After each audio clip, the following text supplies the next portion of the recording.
A continuación tenemos la conferencia del doctor Adrián Lescano, quien nos va a dar una actualización en hipótesis sobre la hipertensión pulmonar.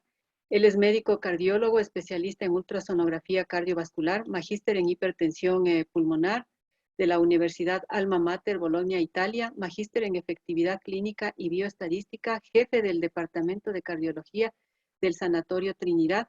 Es coordinador de cardiología Centro Gallego Buenos Aires, consultor de hipertensión pulmonar del Hospital Rivadavia de Buenos Aires. Bienvenido, doctor. La Sociedad Ecuatoriana de Neumología le da la bienvenida y agradecemos también a Laboratorios Janssen por la colaboración con nuestros brillantes expositores, doctor Hoyos, que acaba de darnos su conferencia, y ahora el doctor Adrián Lescano. Bienvenido, doctor. Bueno, muchísimas gracias por la invitación al Congreso de Neumonología de Ecuador, al Laboratorio Janssen por permitirme participar de este evento, al doctor Hoyo por la excelente exposición que me ha precedido, así que realmente es un orgullo y un placer volver a tener contacto, que sea en forma virtual, con ustedes. La idea que me han pedido es una exposición que obedece a actualización en hipertensión arterial pulmonar, orientado a los aspectos ecocardiográficos y predominantemente en lo que es el grupo 1 y el grupo 2 de la patología. ¿Se me escucha bien y se está viendo bien la diapositiva, no? Sí, doctor, se le escucha bien. Fantástico. Bueno, muchísimas gracias.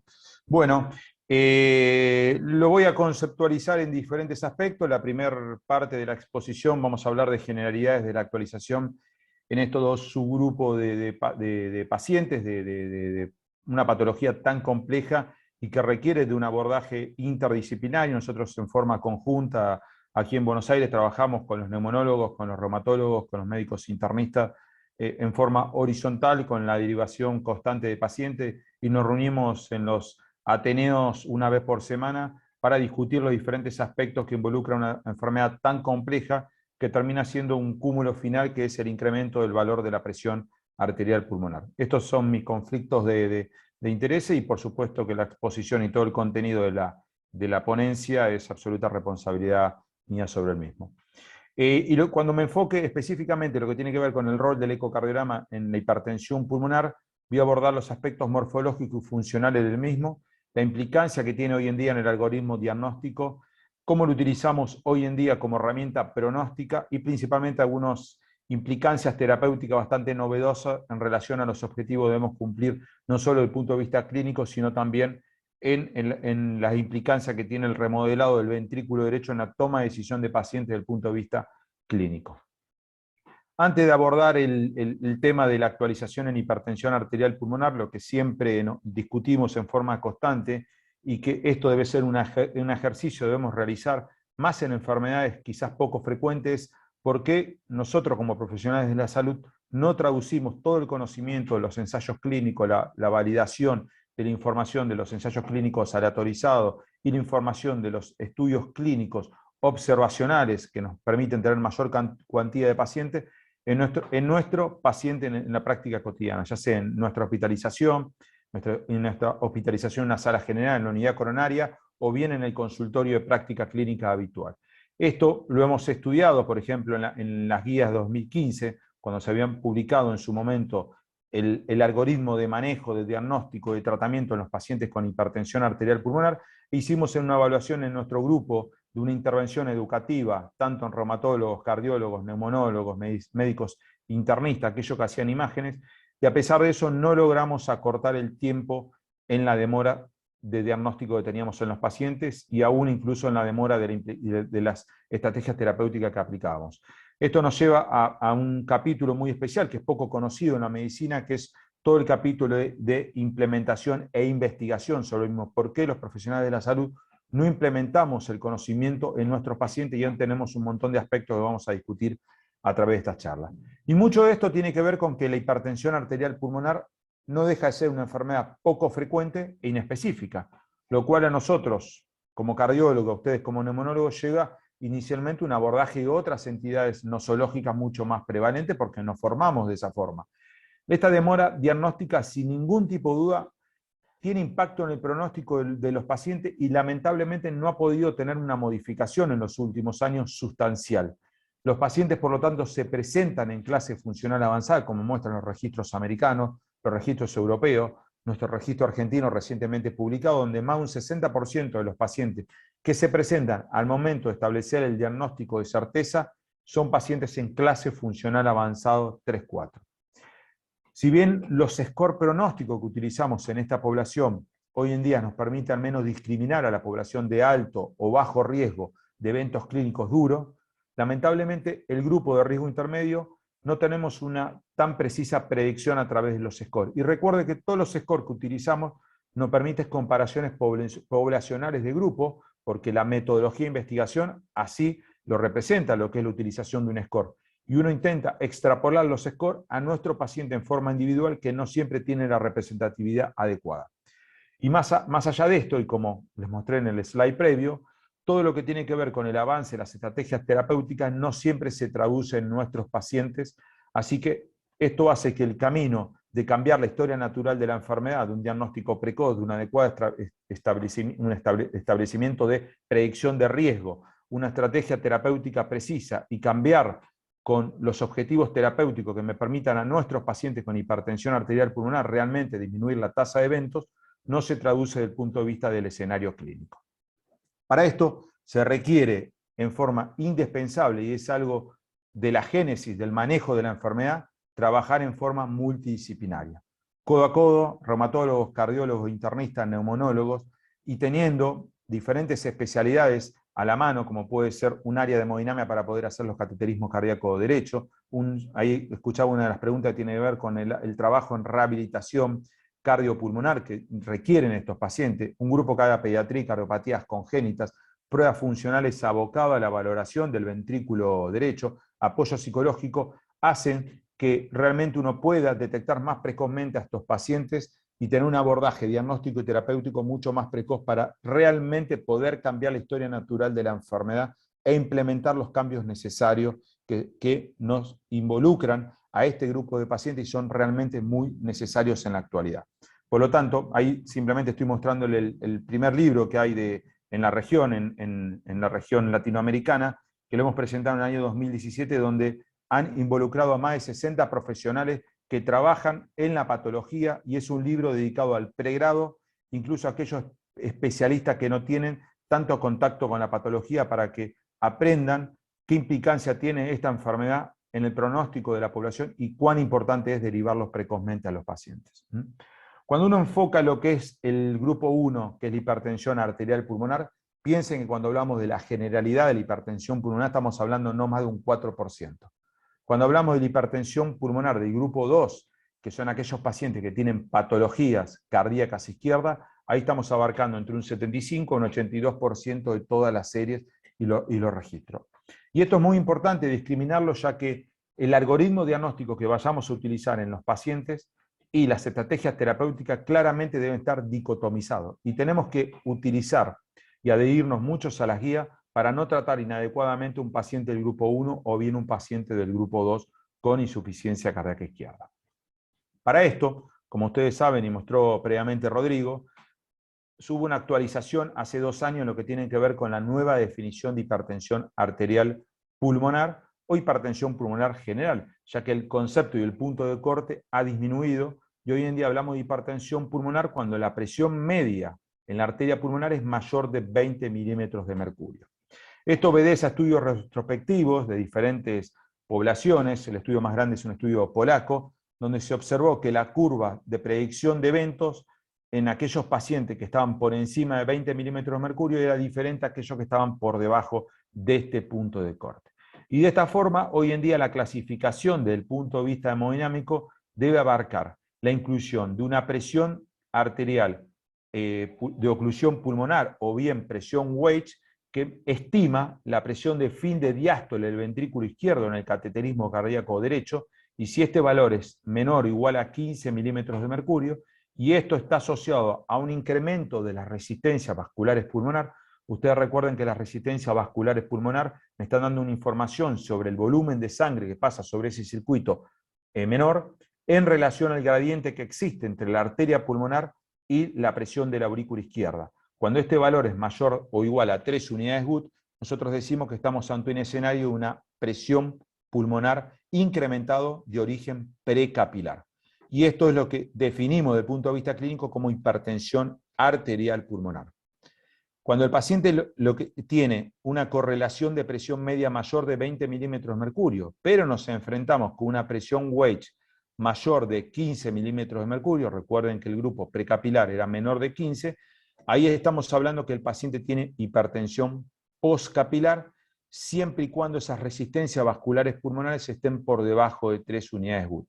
Ahora bien, si tengo un escenario mixto, donde la presión Weight es mayor de 15 milímetros de mercurio, pero esto se asocia a resistencia vasculares pulmonar incrementado, en este caso tengo un componente mixto, hipertensión pre- y postcapilar. Esto es muy importante en la discriminación, y aquí nos tomamos un tiempo bastante prudencial en la sala de hemodinamia para hacer los cateterismos cardíaco derecho, ya que claramente nos discrimina la población y me habla si el paciente es una hipertensión pulmonar del grupo 2, postcapilar, o es una hipertensión pulmonar del grupo 1, precapilar, o bien si el paciente tiene un mecanismo combinado de hipertensión pulmonar asociado, porque el tratamiento es absolutamente disímil, ya que si yo le pongo tratamiento específico a este subgrupo de pacientes con hipertensión postcapilar, estoy aumentando la mortalidad en base a la evidencia que tenemos en la actualidad. Entonces el tratamiento sistemático en estos pacientes no está recomendado. Y fíjense que estoy discriminando solamente por 1 milímetro de mercurio. Por lo tanto, la cuantificación, el protocolo de utilización en la sala de hemodinamia, los cateterismos cardíaco derecho y la mensuración de este tipo de presiones debe ser muy precisa, ya que puedo definir con un error metodológico si un paciente pertenece al grupo 2 o un paciente pertenece al grupo 1. ¿Qué nos encontramos en los laboratorios de ecocardiografía y en los laboratorios de hipertensión pulmonar en cuanto a la derivación de los pacientes? Que la causa más frecuente de hipertensión pulmonar, sin ninguna duda, es la insuficiencia cardíaca izquierda, el grupo 2, que abarca un 80% de todos los pacientes que nos derivan al consultorio de insuficiencia cardíaca. Nosotros en la institución donde trabajamos tenemos el consultorio de insuficiencia cardíaca e hipertensión pulmonar. Y todo paciente que se pesquisa en el ecocardiograma con velocidad de reflujo tricúpido incrementado es derivado al consultorio de insuficiencia cardíaca. Bien, cuando hablamos del grupo 3 que recién mostró Rodrigo, es el otro grupo de mayor derivación en cuanto a la casuística, un 10%. Y un 4% de los pacientes pertenecen recién al grupo de hipertensión arterial pulmonar o hipertensión del grupo 1. Fíjense que el indeterminado grupo 5 es un 6% y solamente un 0.6% de la población es de hipertensión del grupo 4, lo cual nos deja tener mucha relevancia en la necesidad de intervención, ya que es un subgrupo de pacientes que realmente los podemos curar si tiene indicación preciso de tromboendarterectomía o algún otro tipo de tratamiento específico. Ahora bien, cuando desglosamos al subgrupo de pacientes con insuficiencia cardíaca izquierda, aquí nos encontramos con todos los escenarios. Pacientes que pueden tener enfermedad valvular, como puede ser enfermedad de la válvula mitral, ya sea insuficiencia o estenosis. En Argentina nos encontramos con bastantes pacientes hoy en día con estenosis de la válvula mitral. Pacientes con enfermedad valvular aórtica, donde lo predominante es la estenosis aórtica severa, o bien pacientes que tienen deterioro en la fracción de eyección del ventrículo izquierdo, mal llamado pacientes con insuficiencia cardíaca sistólica, ya que la función sistólica no es homologable en todos los pacientes a la fracción de eyección, o pacientes que tienen insuficiencia cardíaca con fracción de eyección preservada, donde cuando están sintomáticos tiene una prevalencia entre un 60 y un 70% de hipertensión pulmonar. Estos son pacientes que los recibimos en forma constante en nuestro consultorio de insuficiencia cardíaca avanzada y sin embargo no a todos estos pacientes los mandamos a hacer un cateterismo cardíaco derecho, ya que estos pacientes sistemáticamente no tienen indicación de tratamiento específico. Ahora bien, desglosando el subgrupo de hipertensión arterial pulmonar del grupo 1, vimos que teníamos la población idiopática, hereditaria, asociada a drogas y toxinas, o pacientes que tienen enfermedad asociada. Dentro de la enfermedad asociada, el subgrupo de pacientes que más frecuentemente nos encontramos en nuestra casuística es con los que tienen enfermedad del tejido conectivo. Y dentro de esto, la esclerodermia es la enfermedad más prevalente en asociación con hipertensión pulmonar. Las series hablan de un rango entre un 8 a un 15% de los mismos. Es muy importante, y fíjense cómo sigo dicotomizando a los subgrupos de pacientes, ya que no es lo mismo tener esclerodermia como título que hipertensión pulmonar, ya que los pacientes con esclerodermia pueden tener hipertensión pulmonar porque tienen afección primaria de la vasculatura pulmonar, en este caso serían del grupo 1, o porque los pacientes desarrollaron una enfermedad pulmonar intersticial, en este caso serían del grupo 3, como es este ejemplo tomográfico que tiene aquí presente, o bien porque los pacientes tienen patologías del ventrículo izquierdo, ya sea en su propiedad contráctil, fracción de eyección deteriorada, o en su capacidad de relajación, fracción de eyección preservada, en donde tienen fibrosis miocárdica muy marcado y se comportan como una miocardiopatía restrictiva, en mucho este subgrupo de pacientes, o bien porque desarrollaron enfermedad tromboembólica asociada. Recuerden que todas las enfermedades inflamatorias inmunológicas tienen una tasa de eventos de enfermedad tromboembólica superior cuando uno lo compara con el grupo que no tiene enfermedad inflamatoria. Entonces, en el grupo con esclerodermia nos podemos encontrar con el grupo 1, grupo 2, grupo 3 o grupo 4. Por lo tanto, es muy importante la discriminación. Y les cuento que tenemos pacientes en seguimiento que tienen todo el escenario que les acabo de comentar, en diferentes medidas: mayor fibrosis, menor trombosis, mayor falla diastólica del ventrículo izquierdo, menor falla diastólica, y esto realmente es un reto en el desafío sobre la interpretación del grupo de pacientes y la intervención terapéutica que vamos a aplicar. Pero recuerden que cuando hablamos de hipertensión arterial pulmonar estamos hablando de asociación y no de etiología, lo cual es muy difícil de demostrar sobre el mismo. Lo que sí es muy importante de remarcar que hay que discriminar claramente a aquel paciente que tiene compromiso intersticial pulmonar de aquel paciente que tiene enfermedad vascular primaria, ya que el pronóstico de estos pacientes es absolutamente visible en la tasa de sobrevida y el impacto terapéutico y la indicación terapéutica hoy en día sigue siendo diferente en estos subgrupos de pacientes. Fíjense este caso clínico, muy interesante, un paciente que consultó con diagnóstico de hipertensión pulmonar, y fíjense lo que es el ecocardiograma, cómo el ventrículo derecho está dilatado, este es un eje queorto de ventrículo derecho, cómo se observa la dilatación del mismo, con una hipoquinesia muy marcada de su pared libre. Aquí tienen el ventrículo izquierdo, y cómo el septum interventricular aplasta el ventrículo izquierdo. Esto es lo que llamamos un índice de excentricidad sobre el ventrículo izquierdo muy aumentado, en este caso era de 1.4, lo cual me habla de un compromiso importante de la función del ventrículo izquierdo generado por la interdependencia del septum interventricular. Este era un paciente con mucha hipertensión pulmonar que tenía una velocidad máxima del reflujo tricúspido de 4.5 metros y con mucha remodelación del ventrículo derecho, como se observa en este eje paraesternal del ventrículo derecho. Este paciente estaba en clase funcional 3-4. Vamos a este paciente, que era una mujer de 42 años con hipertensión arterial pulmonar idiopática, y fíjense cómo está dilatado. Este es un eje de 4 cámaras apical, donde ustedes tienen el ventrículo derecho, la pared libre del ventrículo derecho, que tiene una hipoquinesia muy marcada en los segmentos apicales y mediales, el septum interventricular, que también tiene un comportamiento paradojal, ya que aplasta al ventrículo izquierdo, la aurícula derecha, que está dilatada, el septum interauricular, la aurícula izquierda, que se inclina hacia la misma, lo cual me habla de que las presiones de la aurícula derecha son mayores que en la aurícula izquierda. Fíjense toda la información que yo puedo obtener con un solo loop desde el punto de vista ecocardiográfico. Este paciente estaba en clase funcional 2, y sin embargo yo le diría que la mecánica ventricular era prácticamente similar al otro paciente. Y aquí lo estoy introduciendo en un capítulo muy importante, lo que tiene que ver con la circulación pulmonar, que es el acoplamiento ventrículo-arterial. Que esto nos explica por qué pacientes con similar mecánica y funcionalidad y conceptos físicos del ventrículo derecho están muy sintomáticos y por qué otros pacientes están poco sintomáticos. Y aquí mucho tiene que ver cómo se adapta la circulación pulmonar a todo este escenario desde el punto de vista clínico. Y esto también es un concepto muy importante a remarcar, que los cardiólogos hoy en día aún no lo tenemos claro, que intentamos homologar lo que es la curva de volumen y de presión del ventrículo izquierdo al ventrículo derecho.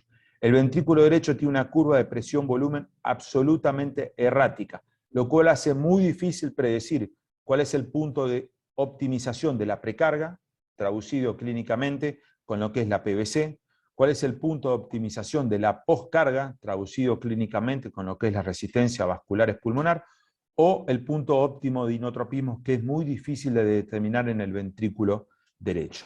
Y esto obedece a que el concepto del ventrículo derecho va más allá de un concepto físico, ya que ese inotropismo del ventrículo derecho tiene una clara correlación con lo que es el acoplamiento entre el mismo y la arteria pulmonar, lo mismo que la reactividad vascular pulmonar, y esto nos explica por qué hay pacientes que tratamos inicialmente con un fármaco, le ponemos 2 o 3 fármacos, y al año nos encontramos con resistencia vasculares pulmonares disminuida, y hay pacientes que incluso llegan a casi cercana a la normalización de los valores de presión pulmonar, lo cual hablamos de optimización de todo lo que tiene que ver con la poscarga del ventrículo derecho, ya que el ventrículo derecho tiene múltiples factores de influencia que determinan su funcionalidad, no solo el proceso de fibrosis, sino también de inflamación, y esto explica por qué los pacientes con enfermedad del tejido conectivo tienen más impacto sobre el ventrículo derecho que la población idiopática y tienen diferentes pronósticos en la evolución. Y ni hablar de hoy en día que accedemos mucho más a la resonancia y al PET, que vemos una actividad metabólica y inflamatoria y de disfunción mitocondrial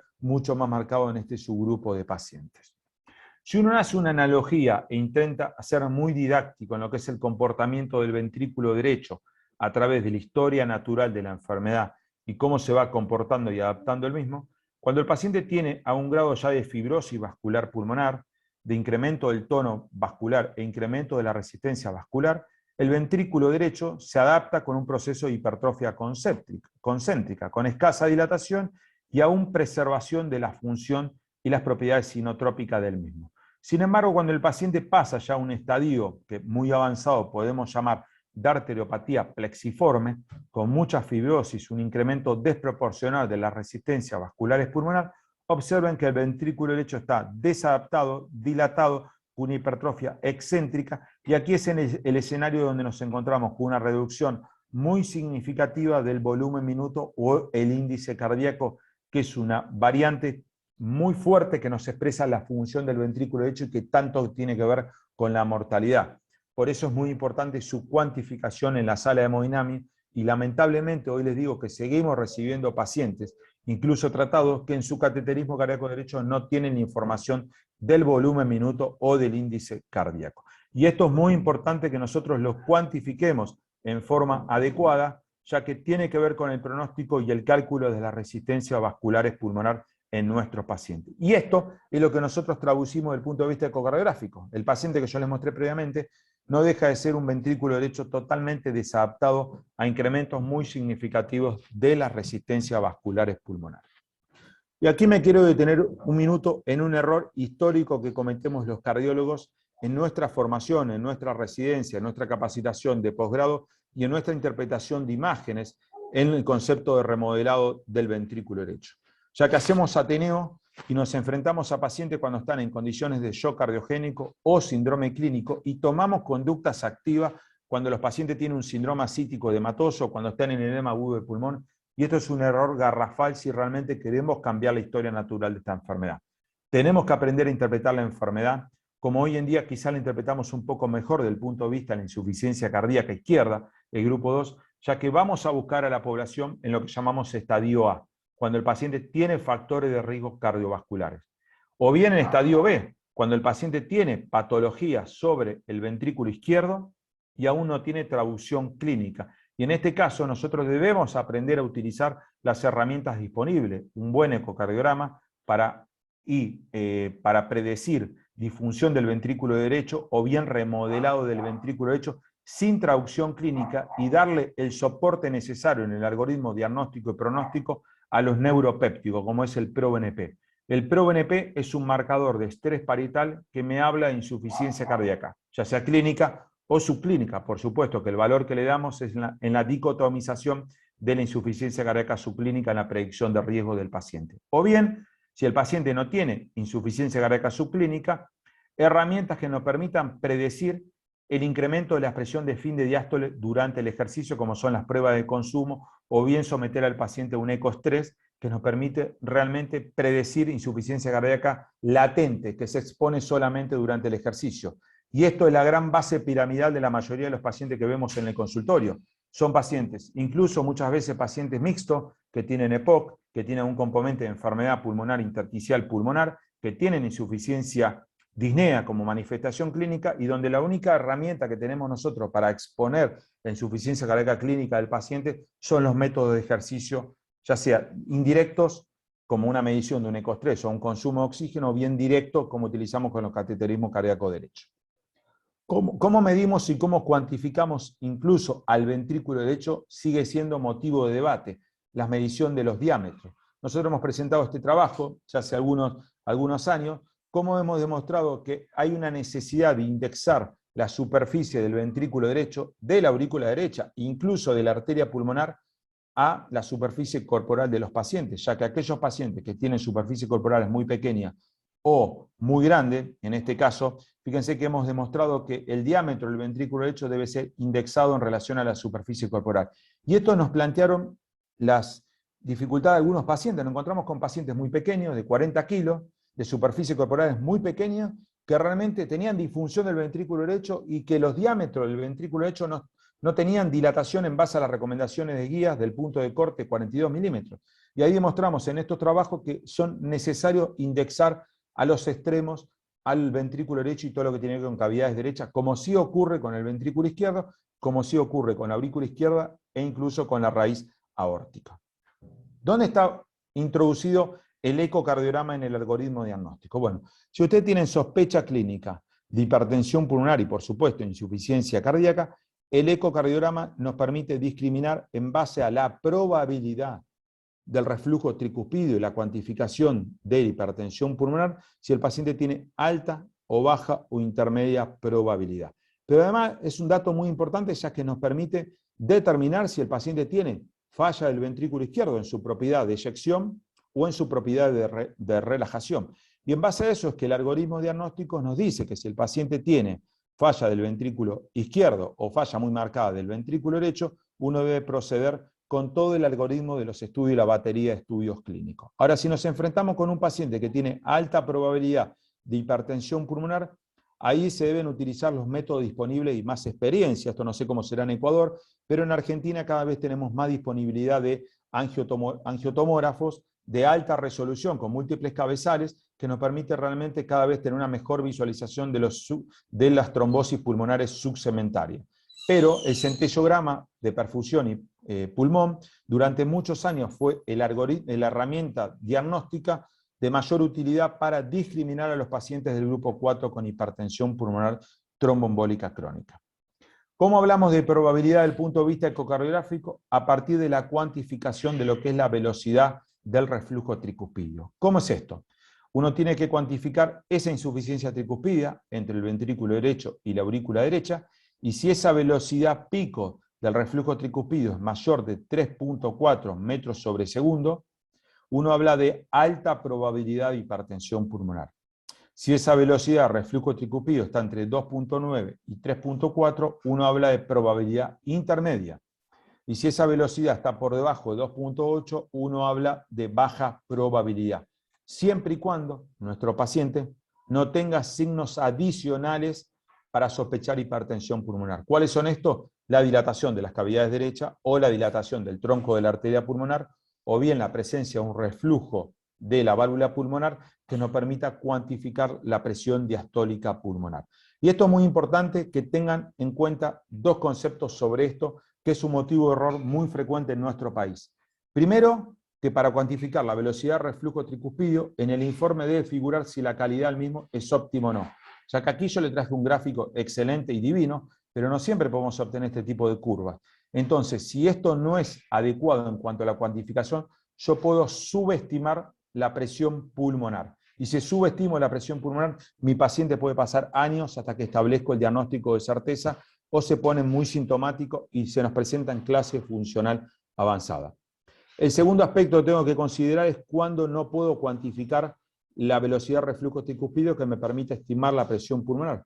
Cuando yo tengo una obstrucción en el tracto de salida del ventrículo derecho, en la válvula pulmonar o en la arteria pulmonar, o bien cuando la insuficiencia tricuspidea es libre, donde se comporta como una cámara única y no permite estimar la presión pulmonar. Esos son los dos escenarios donde debo tener consideración, donde no tengo una buena correlación entre la velocidad del reflujo tricuspideo y la presión pulmonar para su cuantificación.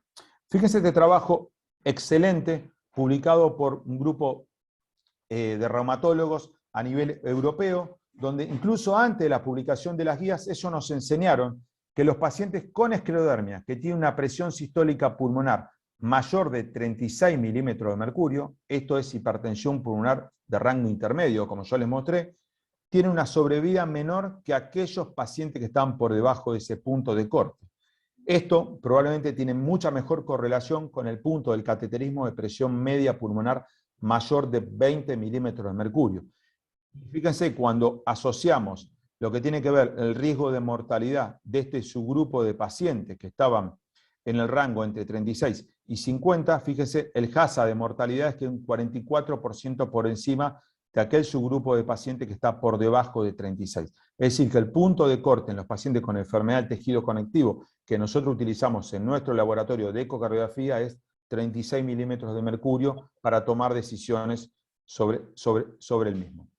¿Qué información nos da el ecocardiograma en los pacientes con hipertensión pulmonar? Bueno, nos permite cuantificar la vena cava y estimar la presión de la aurícula derecha, nos permite cuantificar la velocidad de reflujo tricúspido, como yo les marqué previamente, y de esta forma cuantificar la presión pulmonar sistólica, nos permite cuantificar el flujo a través de la válvula mitral, y con ese flujo y esa relación cuantificar las presiones de llenado del ventrículo izquierdo, nos permite a través de si existe reflujo pulmonar, cuantificar la presión media pulmonar y presión diastólica pulmonar, y a través del flujo anterógrado de la válvula pulmonar, cuantificar el gasto cardíaco. Todo esto no tiene una exactitud de 100%, incluso los estudios de correlación, los metaanálisis muestran un R de correlación de la presión pulmonar de un rango de 0,53, por lo tanto es bastante azarosa la cuantificación, principalmente en los pacientes con baja probabilidad, no tanto en los que tienen alta probabilidad.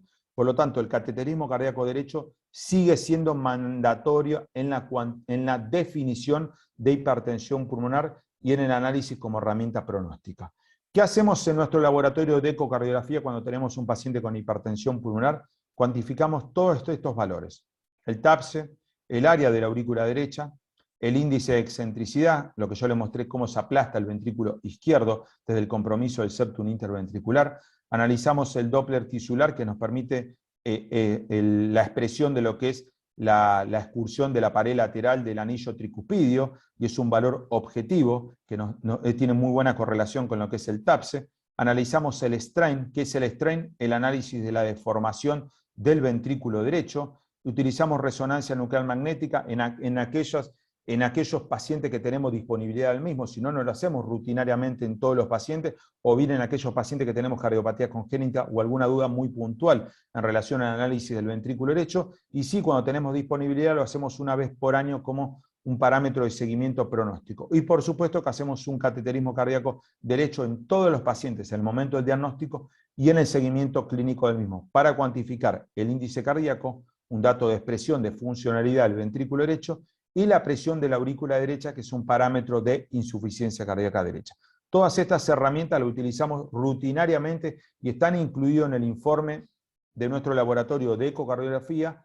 Fíjense que en las guías solamente lo que está incluido desde el punto de vista del análisis ecocardiográfico es la dilatación de la aurícula derecha y la presencia de derrame pericárdico. Todo el resto de las variables no están incluidas. Y esto, a mi entender, es un error, ya que hay muchísima información disponible en la actualidad en forma prospectiva que nos enseña que todas estas herramientas tienen que ver con el pronóstico de nuestros pacientes con hipertensión arterial pulmonar o incluso del grupo 2. ¿Qué información tenemos en relación al ventrículo derecho y la insuficiencia tricuspidia? Fíjense este paciente. Yo les muestro otro paciente. Por más que ustedes no sean ecocardiografistas, no estén tan relacionados con las técnicas de imagen, yo les digo que este es el ventrículo derecho que mide 3 veces en relación al ventrículo izquierdo y que esta es la insuficiencia tricuspidia severa que tiene este paciente.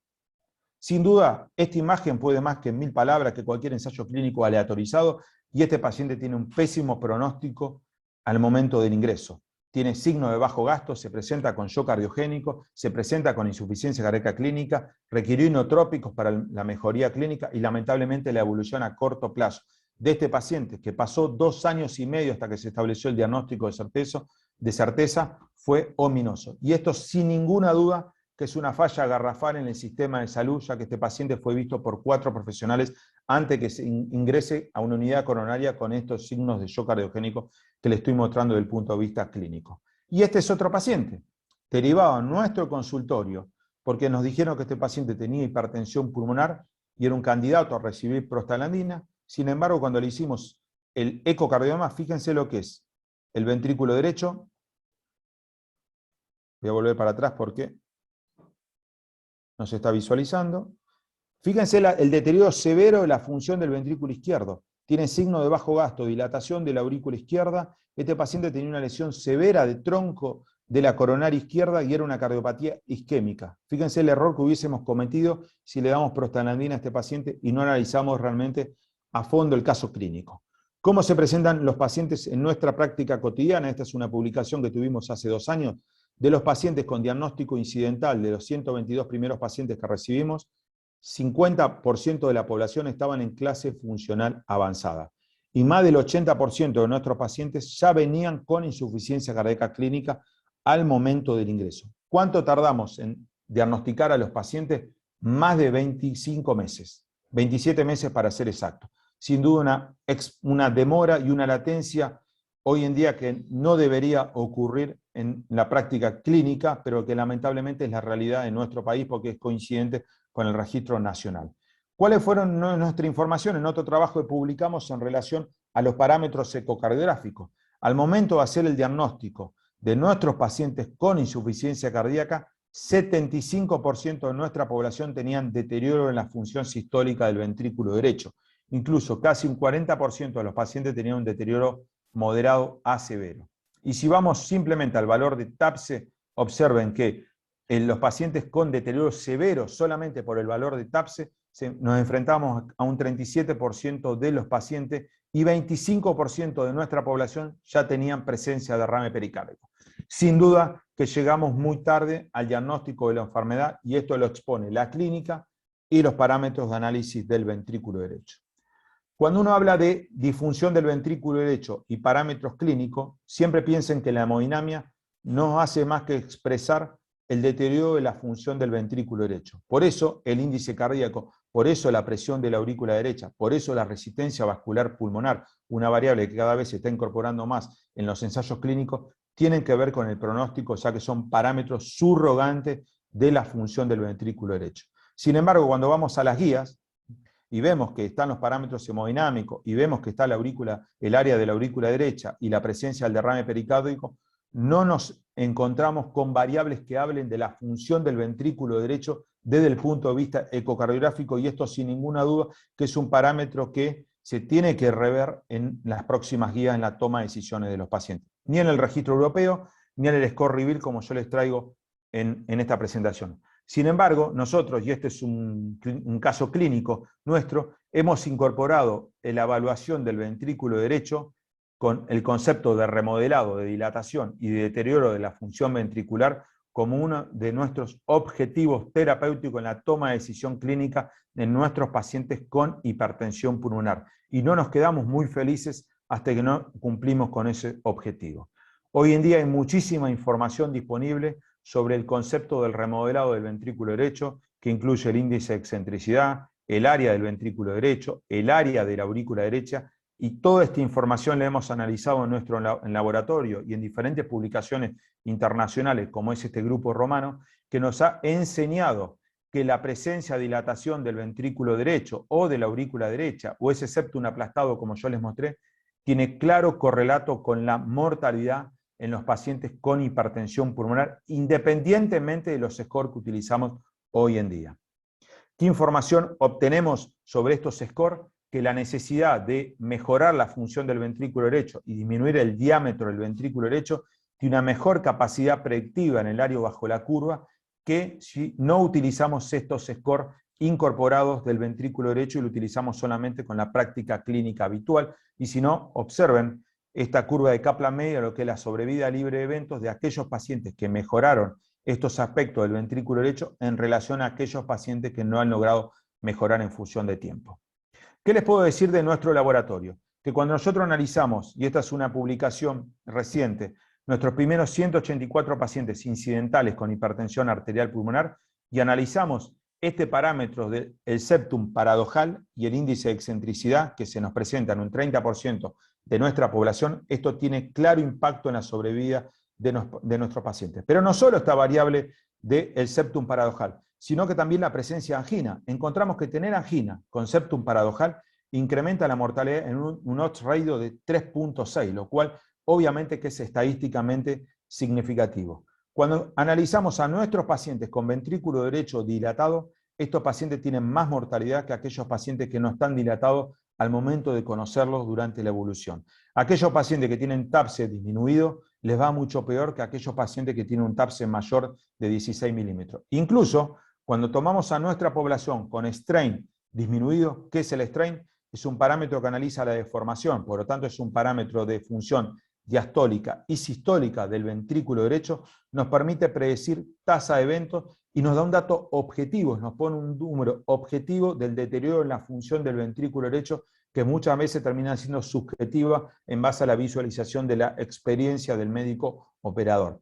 Este strain hoy en día ha demostrado a través de diferentes metaanálisis que tiene asociación con la predicción de mortalidad y morbilidad en los pacientes con hipertensión arterial pulmonar.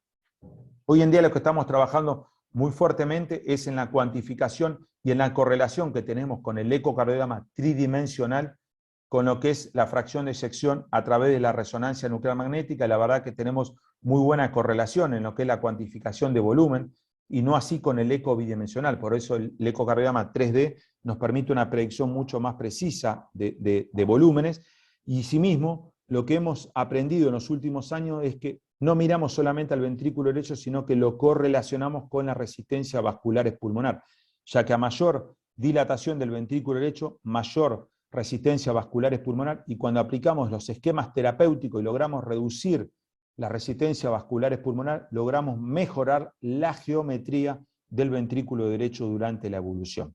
Esto lo analizamos muy detenidamente en la sala de hemodinamia, a través de lo que es la compliance de la arteria pulmonar, de la distensibilidad y la elasticidad, que hoy son herramientas que utilizamos rutinariamente en la cuantificación de los cateterismos cardíacos derechos para estimar el pronóstico de los pacientes, y hace muchos años habíamos aprendido este concepto, que si tratamos intensamente a los pacientes con tratamiento combinado, incluso incorporando prostaglandina en alta dosis, nuestros pacientes mejoran significativamente cuando tienen alto riesgo el concepto de remodelado y la función del ventrículo derecho, y logramos al máximo la reducción de la resistencia vascular pulmonar, lo cual se traduce desde el punto de vista clínico como el remodelado reverso de la circulación menor vascular pulmonar, y es ahí donde está apuntando hoy en día todos los esquemas terapéuticos y los ensayos clínicos en la cuantificación del mismo. ¿Qué técnica utilizamos de imágenes? El ecocardiograma cobra un rol preponderante, tanto en el diagnóstico como en el pronóstico, como en el monitoreo terapéutico.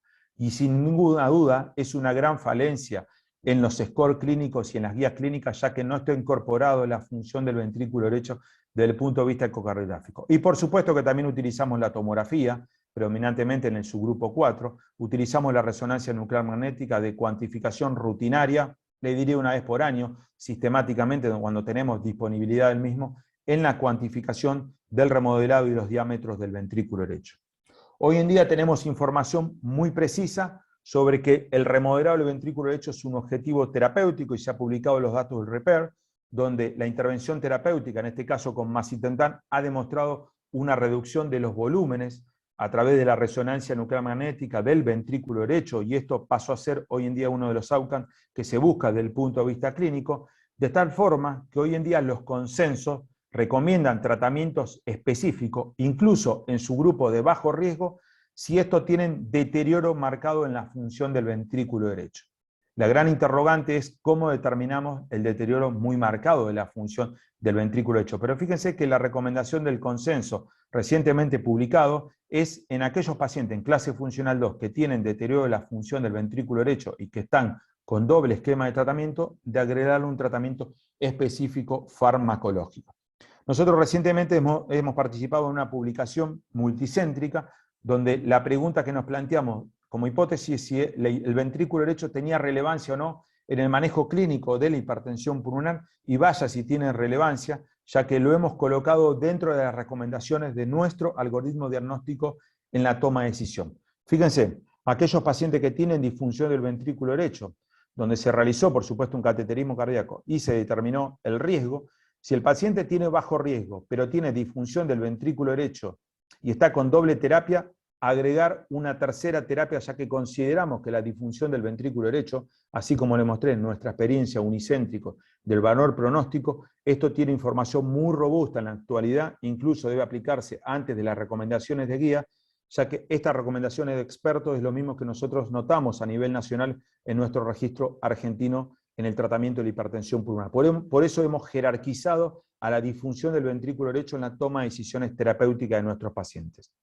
Para ir finalizando, hacia dónde estamos y hacia qué camino estamos recorriendo, cada vez la hipertensión pulmonar también se aproxima a un camino de mayor precisión. Por lo tanto, la medicina de precisión hoy en día nos ha llevado a estudios genéticos de la misma, a estudios de ARN, que hoy en día tienen que ver con el pronóstico de los pacientes, analizar diferentes metaboloms que tienen que ver con la predicción de eventos en los pacientes, y hoy en día las herramientas diagnósticas de predicción que utilizamos en la cuantificación pronóstica, circulación pulmonar, ventrículo derecho, deben unificarse para tomar decisiones clínicas sobre el paciente y no discutir un versus, si es eco, si es resonancia, si es tomografía o si es centellograma. Debemos integrar las imágenes para tomar decisiones más precisas en nuestro paciente desde el punto de vista clínico sobre el mismo. Entonces, hoy el ecocardiograma es una herramienta fundamental que nos brinda información anatómica y funcional tanto de las cavidades izquierdas como de las cavidades derechas.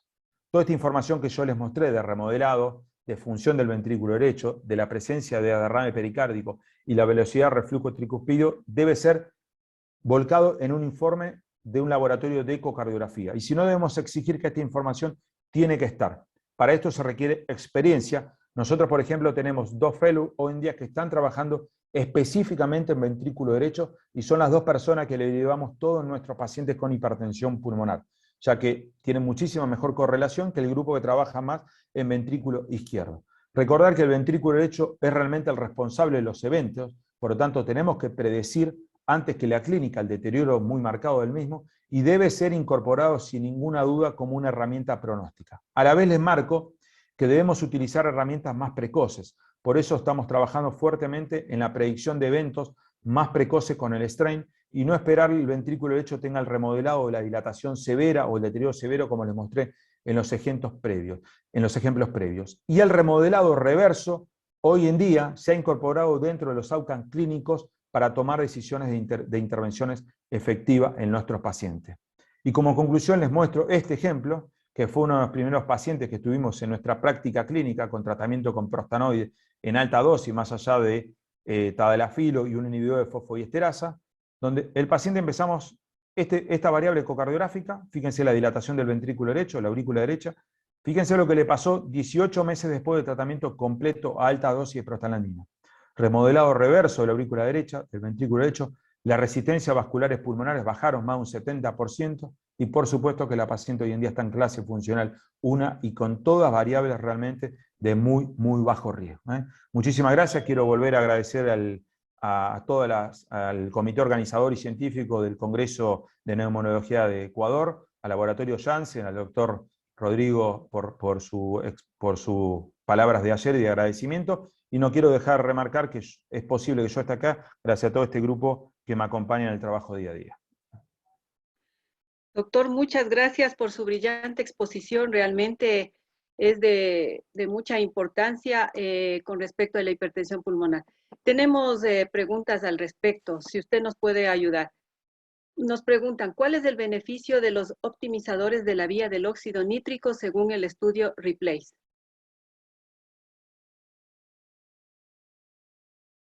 El estudio REPLACE yo lo tomo con mucha cautela en cuanto a la información, producto que es un estudio no randomizado y no comparativo, no tiene un grupo control, es una modalidad de ensayo antes y después.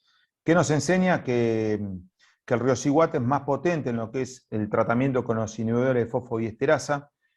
Sin embargo, a nivel nacional, sinceramente, nosotros tenemos grandes dificultades en la implementación de riociguat por cuestiones de costo.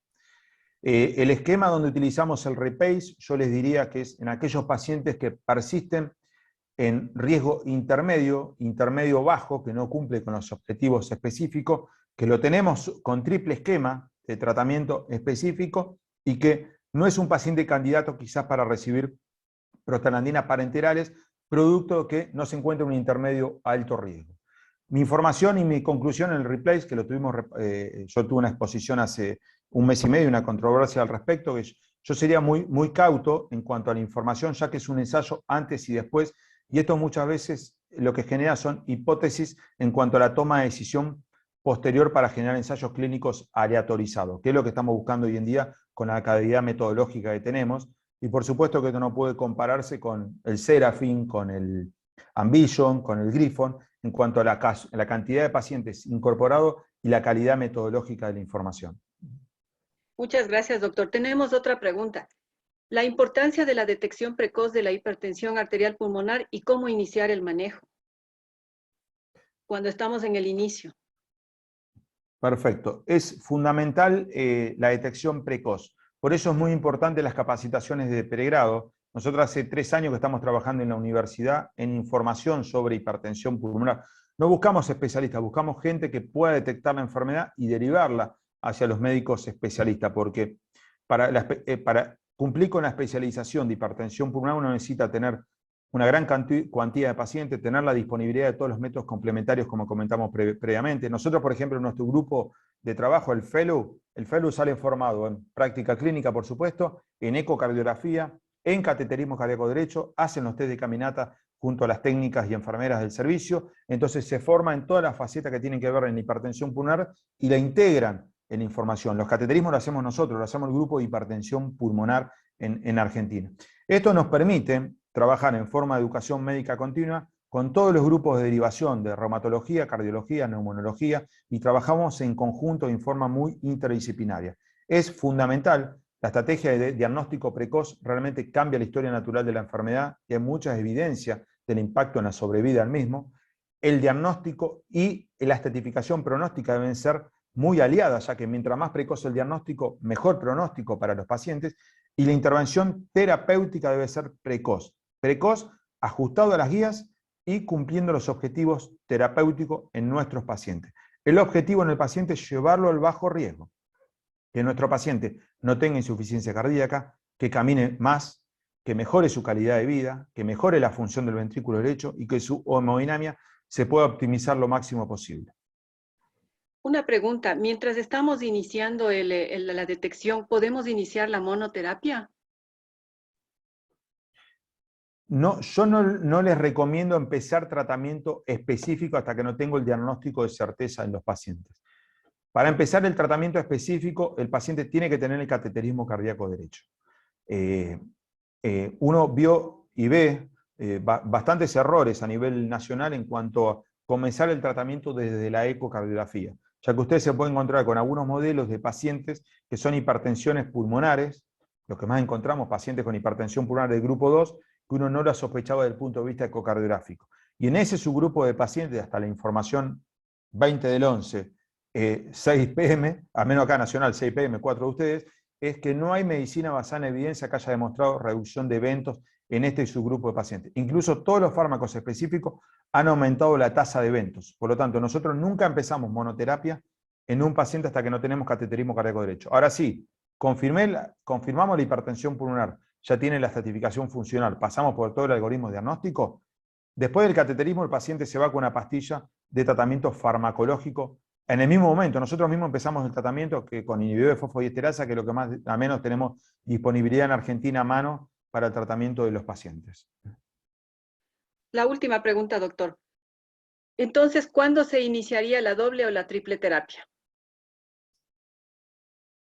Muy bien. El tratamiento combinado está indicado en todo paciente de alto riesgo. Ahí sí o sí debe incluir una prostaglandina parenteral.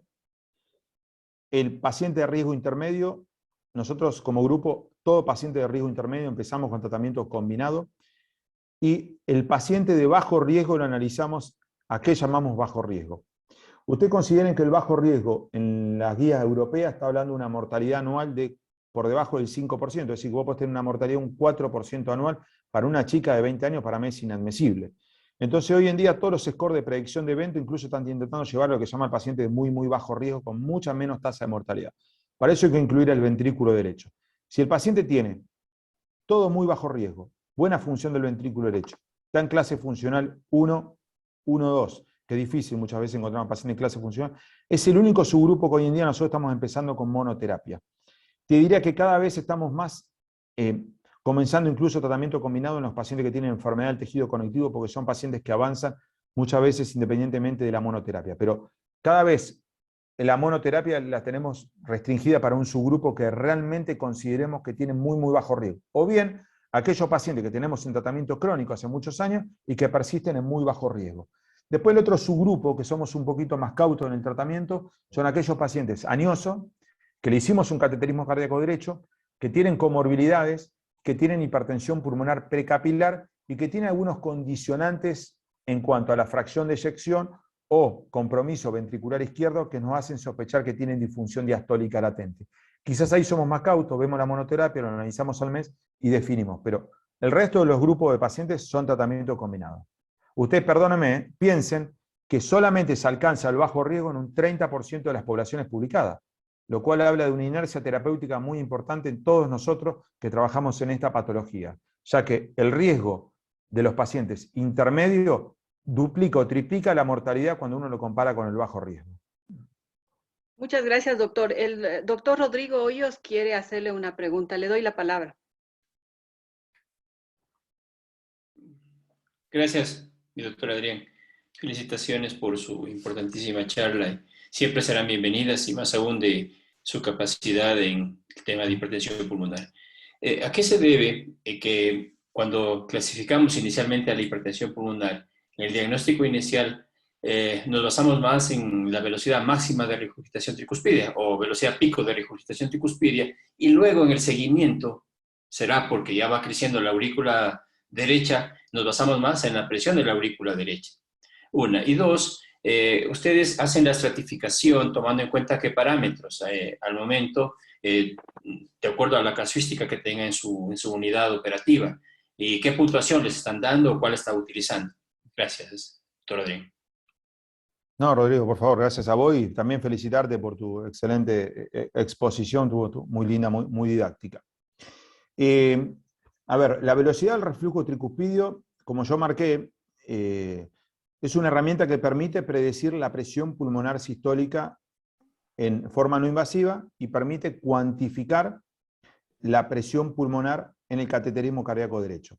Eso como concepto general. ¿Qué pasa debe pasar en el mundo esto? Uno cuando pone en el informe velocidad de reflujo tricuspidio, probablemente tenga menos capacidad de comprensión quien recibe esa información que si vos pones presión pulmonar. Lo correcto técnicamente, lo que informamos nosotros, es velocidad del reflujo tricuspidio. Y si el punto de corte es más de 2.8, dependiendo de la condición clínica del paciente, 3.4, 3.6, depende del compromiso del resto de las cavidades, ahí lo que ponemos nosotros en el informe realmente es hipertensión pulmonar significativa, que es mucho más fácil para quien recibe esa información de quien no lo recibe. Eso por un lado. Por lo tanto, ¿por qué no se utiliza la presión pulmonar? No deberíamos utilizar la presión pulmonar en el informe, porque se vio que la predicción de la vena cava inferior en los modelos crónicos no siempre tiene correlación con la presión de aurícula derecha. Y yo para explicar cómo se saca la presión pulmonar, que es a través de la ecuación de Bernoulli, es la velocidad del reflujo tricuspidio, ¿sí?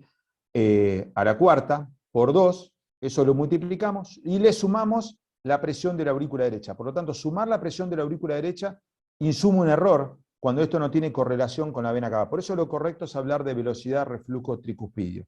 ¿Qué pasa? Uno tiene muchas veces limitaciones en la cuantificación de la velocidad reflujo tricuspidio. Primero que el jet no sea óptimo, no sea adecuado. Entonces, un error muy frecuente es poner velocidad de 2.5, pero resulta que yo no cuantifiqué bien el jet. Entonces lo que tenía que haber puesto en ese informe, velocidad de 2.5 máximo, y cuantifiqué inadecuadamente el jet porque la calidad no es óptima. Y eso me da una herramienta a mí como médico clínico para decir, ojo, que este paciente no lo puedo cuantificar bien. Ahí tiene que sumarle todo lo que tiene que ver con la dilatación de la aurícula derecha, con la dilatación del ventrículo derecho, con la velocidad del flujo a través de la arteria pulmonar, el tiempo de aceleración. Son todos datos indirectos que nos permiten estimar la presencia o no de hipertensión pulmonar. Nos hemos encontrado con muchísimos casos de pacientes donde no le encontrábamos la etiología de la disnea, no nos quedaba otra, lo llevamos a la sala de hemodinamia y el paciente tenía hipertensión pulmonar. No quiero decir que sea la mayoría de los casos. Y también nos hemos enfrentado con escenarios ¿sí? Muy complejo, donde la única forma que tuvimos de definir si el paciente tenía o no tenía hipertensión pulmonar es en la sala de hemodinamia. Pero uno debe hablar de velocidad de reflujo tricuspidio para sacar la variable de error que implica la presión de la aurícula derecha. La estratificación. ¿Perdón? Respecto de la estratificación, ¿cuál están utilizando y qué puntuación para estratificar el riesgo? ¿Alto, medio o bajo? Lo que más estamos utilizando es el score reveal. A ver, nosotros estratificamos a los pacientes como yo les mostré, con datos clínicos, hemodinamia, test de caminata de 6 minutos, y le hemos agregado el ventrículo derecho en la cuantificación del mismo. Con eso, lo que estamos haciendo hoy en día, estamos haciendo un trabajo incluso de correlación, te cuento, entre las guías europeas, el Reveal 2.0 y nuestra estratificación de validación pronóstica con todos los parámetros ecocardiográficos. Lo que más utilizamos para toma de decisión con los pacientes es el Reveal 2.0, ya que tiene mejor punto de predicción en cuanto a la capacitación, a la capacidad de predecir eventos. Le agrega lo que es la enfermedad del tejido conectivo, le agrega la función renal y le agrega un parámetro de mucha implicancia, que esto me lo han enseñado colegas tuyos, los neumonólogos, que es la DLCO en la toma de decisiones. Es decir, si vos me preguntás cuál es el score que más utilizamos, yo te diría el Reveal 2.0. Gracias, doctor Adrián. Muy amable. Doctor Adrián, muchísimas gracias por su brillante exposición y todas las preguntas que usted nos ha ayudado a resolver, y le agradecemos al laboratorio Janssen por permitirnos su participación junto con la del doctor Hoyos. Muchísimas gracias, doctor, y en algún momento ojalá podamos tenerlo presencialmente aquí en nuestro país. Los brazos están abiertos. Bueno, muchísimas gracias, y bueno, estoy grabando la invitación, Ximena, así que muchísimas gracias, no hay ningún problema. Ahí estaremos Con mucho gusto, con porque mucho placer. Quito y Ecuador están hermosos. Tenemos un centro histórico hermoso realmente. Tuve la suerte de estar hace algunos años y la verdad que es fantástico, no solo la ciudad, sino el grupo humano. Me pareció una experiencia fantástica. Así que para mí ha sido un placer, verdaderamente, y espero haber sido de utilidad y a disposición de cualquier colega que quiera hacer alguna pregunta, mi teléfono, mail, no hay ningún problema.